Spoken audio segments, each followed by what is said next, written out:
Bill Maher called out CNN's Kaitlan Collins on the network's bias. Let's watch.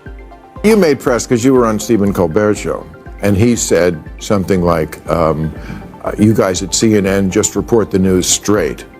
And the crowd burst into laughter. CNN is the place where both sides can watch. And I'm talking about the people on CNN. And what I know what the conservative side of America thinks, and I don't blame them. They were just gushing about how great a speech it was. And I think she did fine. I didn't think it was as good as they were making it out to be. It does look like tokenism. It's kind of like the same as The View. In a way, I feel like it's more insulting than what Trump does. And Trump says you're the enemy of the people, which is pretty bad. What she's kind of saying is, I don't need you. I'm not talking to you. You don't matter. You're not relevant anymore. To me, that's even worse than I hate you. It's like, I don't think about you. I don't know if it's worse than denigrating the press on a daily basis, which is what Donald Trump did. Recently, Bill Maher was seen strongly criticizing Kaitlan Collins after her remarks about Karoline Leavitt. It was initially expected that this exchange might calm things down, but instead Collins continued with even stronger commentary. She extended her criticism toward Leavitt, Donald Trump, and Elon Musk. This escalation led Maher to respond even more forcefully, turning the situation into a more intense and widely discussed media moment.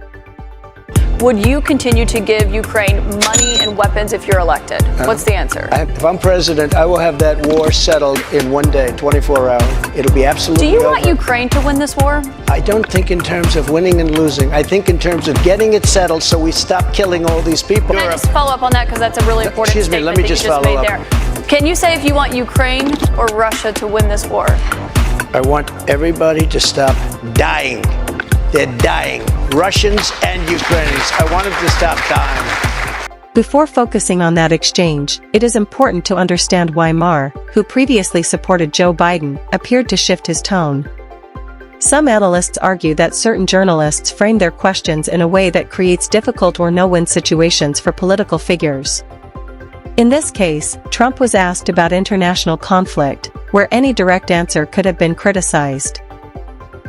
Instead of taking a clear side, he emphasized reducing harm and avoiding escalation, which allowed him to avoid the intended pressure and change the direction of the discussion.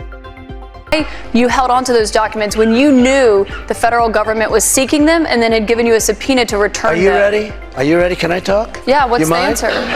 Do you mind? I would like for you to answer the question. Okay, it's very simple to answer. That's why I asked it. It's very simple you're a nasty person, I'll tell you. During the interaction, Collins' questioning style appeared more layered, with commentary included alongside the questions. Critics argue this approach can blur the line between asking and framing. However, Trump responded in a controlled and strategic manner, avoiding direct traps. What initially seemed like an effort to corner him gradually shifted into a moment where the questioning itself became the focus, highlighting differences in communication style between interviewer and guest. That environment wasn't just created by Donald Trump. Okay, but can I say, you can't blame, and everyone wants your dad to be safe. No one wants the threats against his life to happen, but you can't blame the media for those threats. There's been no evidence that's what drove those. And allows people to have a platform to call someone literally Hitler every day for 9 years, it creates it. Okay. Whether you want to believe it or not, that's a fact. But as you know, J.D. Vance once likened your dad to Hitler as well. He questioned if he was America's Hitler. The discussion then shifted toward Donald Trump Jr., who criticized media rhetoric and its potential impact on public perception. He argued that repeated comparisons and strong language in media coverage contribute to heightened tensions.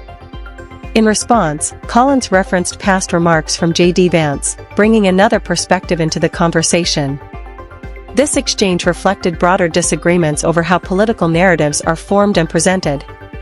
Was it appropriate to bury the Hunter Biden? You're talking about the press doing that? He's saying that's what they did, and that is what they did. They buried the Hunter Biden story before the election because they were like, we can't risk having the election thrown to Trump. We'll tell them after the election. And we know for a fact that that's what they did? Of course. You don't follow this. Saying you know for a fact that that's what they did? I don't know what they did. I know, because you only watch MSNBC. No, that's not true. Maher also raised concerns about media coverage, particularly regarding CNN. He suggested that reporting can sometimes appear selective, with certain stories receiving extensive attention while others are given less visibility. As an example, discussions around Hunter Biden were mentioned as part of a larger argument about balance and editorial decisions. These observations contributed to ongoing debates about fairness and consistency in journalism. There was what you'd have to call some sort of media suppression of Hunter Biden's computer right before the election. Oh, no doubt. No doubt. Okay, and the truth is, I still don't know what I think about that. And sometimes, right. But I mean, to actually parse everything in there and figure out just how dirty Biden Sr. is as a result of the information there. Can I go to step two? But nothing really, it was common, it was the kind of sort of everyday graft that's sleazy, but doesn't affect the world, probably. Yes. Hunter Biden sold his father's influence to get money, but Joe Biden himself would not give away our nuclear secrets to the Chinese. He's not, he has a soft spot for his son, his ne'er-do-well, stupid. I mean, you've heard his voicemails to his Hunter. So, like, Dad, I'm in a little bit of a jam. Could you just meet with the Chinese guy next week? It would mean a lot to me. And Joe would do it, and then Hunter would get the money for the meeting. The conversation expanded further into how different political figures are portrayed in the media. Some commentators believe similar situations are covered differently depending on the individuals involved. This has led to increasing public debate about whether media outlets maintain consistent standards or apply varying levels of scrutiny based on political alignment. Such perceptions continue to influence how audiences interpret news coverage. You made press because you were on Stephen Colbert's show, and he said something like, you guys at CNN just report the news straight. And the crowd burst into laughter. Look, I'm on CNN now. I guess we're on it right now. I mean, they show this show the next night. I don't know how we get away with it with all the fucks, but they do. And all these dirty jokes. But I'm glad, and I'm a big rooter for CNN. But that tells you a lot, doesn't it? I mean, how do you guys think you are doing in that arena of this is a terribly divided country. We're not only politicized. A lot of people just hate the other side. And CNN, in my view, should be the place where both sides can watch.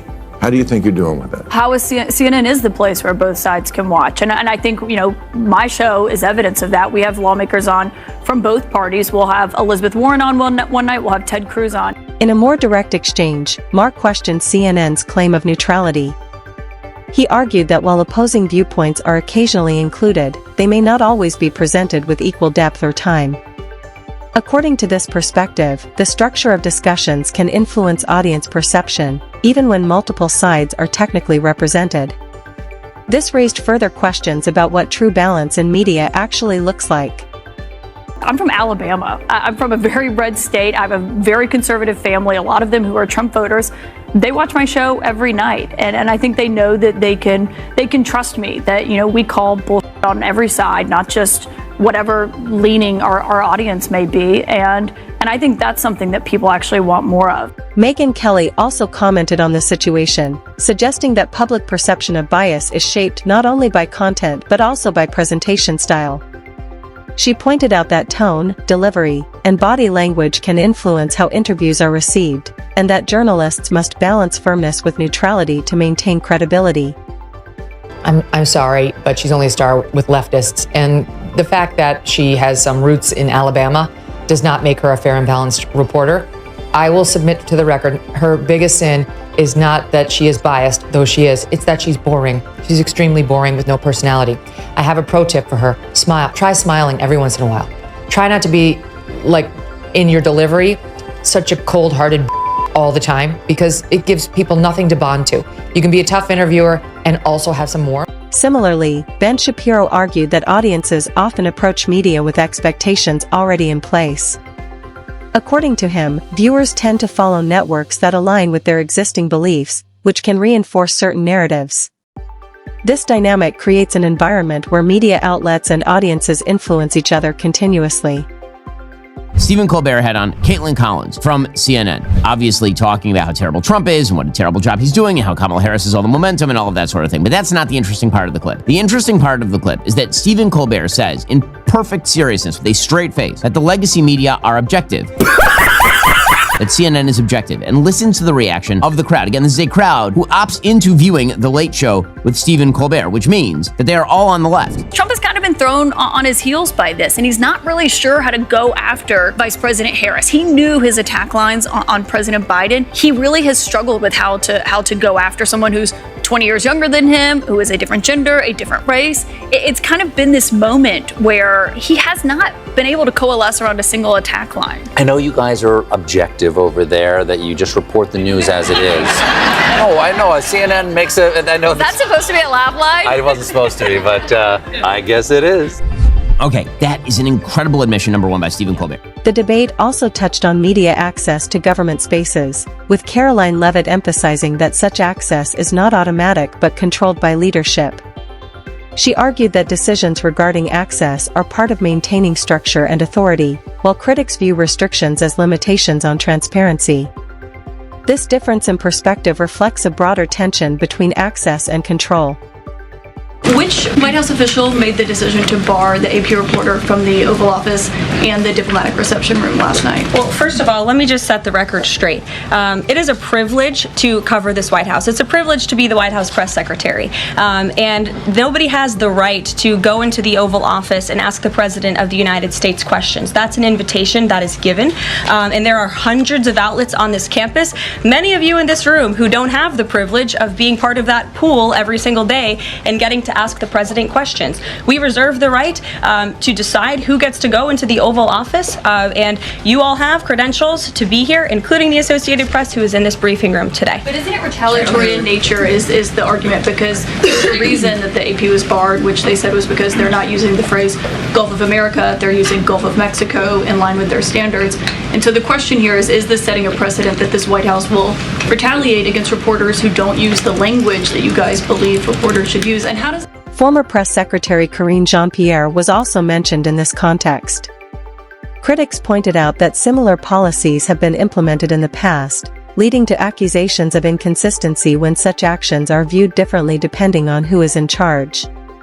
This again ties back to the larger discussion of double standards in political and media environments.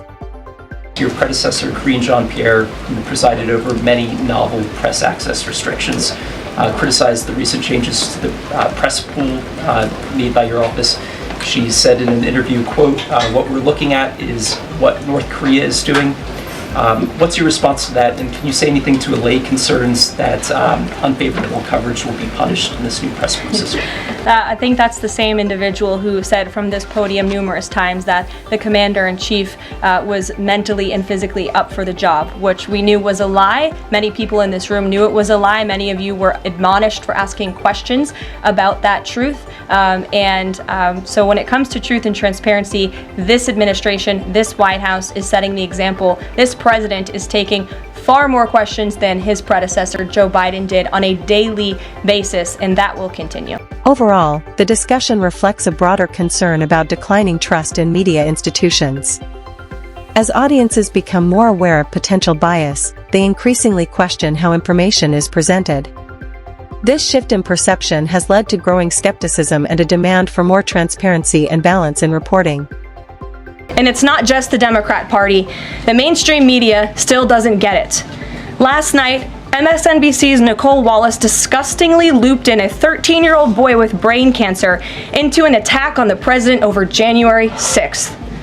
And CNN's first chyron out of the speech called it divisive. President Trump wasn't divisive. The Democrats were. And CNN was proven wrong by their own viewers, 69% of whom, in a post-speech poll, said they had a positive reaction to the president's speech. It's sad and frankly pathetic that Democrats and liberals in the legacy media continue to allow their hatred for the president to override their love for our country. But nevertheless, the president will continue to unify this nation through policies that are grounded in common sense and that uplift all Americans. In conclusion, Maher suggested that media organizations should reassess their approach if they want to maintain credibility. The ongoing debate highlights how media narratives, public perception, and political discourse are deeply interconnected. As these dynamics continue to evolve, the relationship between audiences and news platforms remains a key factor shaping modern communication. Okay, and finally, new rule. Someone must tell the usual suspects on the far left that the saying is, when you're in a hole, stop digging, not keep digging. Talk about doubling down on what got you fucked in the first place. Even the one concession I've heard a few people on the losing side offer, that liberals should stop saying the Trump voters are stupid, comes with a kind of unspoken parentheses. We know they are stupid, just don't say it.